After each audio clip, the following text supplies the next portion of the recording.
붓기가 살이 됩니다. 사실 붓기란 수분이고 살이란 지방인데 이게 어떻게 같은 말이 될까요? 우리가 붓기는 세포 바깥으로 물이 지나치게 많이 샌 것을 말하는데요. 물은 세포 안, 밖에 동시에 있게 됩니다.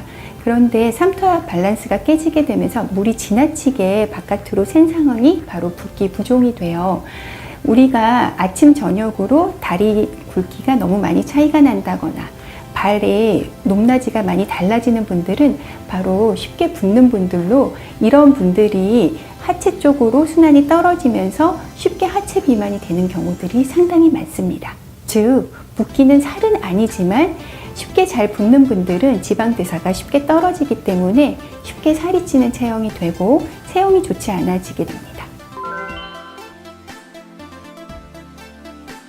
없습니다. 체질은 공평해요. 누구나 살이 찔 수 있습니다. 다만 살이 찌는 원인들은 조금씩 달라요. 태양인 소양인들은 우리가 매운 음식이나 밀가루 음식을 많이 먹게 되면 비위에 열이 쌓이고 이로 인하여 수분이 저류되고 몸이 쉽게 부으면서 체중이 늘게 됩니다. 태음인은 간에 흡수하는 기능이 강한 체질로 탄수화물이 쉽게 잘 흡수가 되고 이것이 지방으로 전환되는 것들이 굉장히 빠른 체질이에요. 소음인은 또 다른데요. 소음인은 몸이 쉽게 차가워지는 체질로, 우리가 삼겹살을 구워 먹으면 불이 식으면 지방이 하얗게 붙게 되잖아요.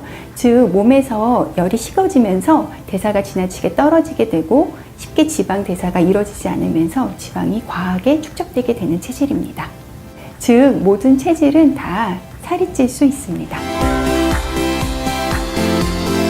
가임기 여성들의 임신을 준비하는 아주 자연스러운 과정입니다. 단 지나치게 너무 과한 경우는 문제가 맞아요. 우리가 여성들은 늘 임신을 준비하게 됩니다.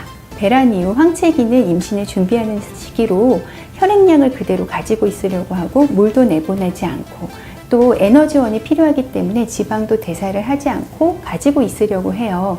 임신이 안 되었을 때 생리가 시작이 되면서 자연스럽게 배출이 되게 됩니다.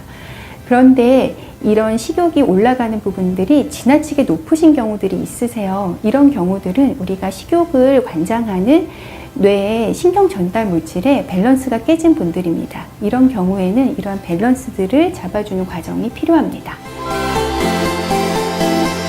다 돌아옵니다. 피부는 굉장히 느린 조직이라는 것을 잊지 마세요.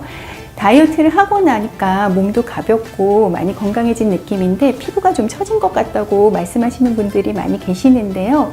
피부는 굉장히 느린 조직이라는 걸 잊지 마세요. 무슨 얘기냐면 우리가 여자들이 임신했을 때 자궁 근육도 쉽게 늘어나고 피하 질방도 쉽게 늘어나지만 진피와 표피, 피부 조직들은 쉽게 늘어나지 못해서 쉽게 트게 되잖아요.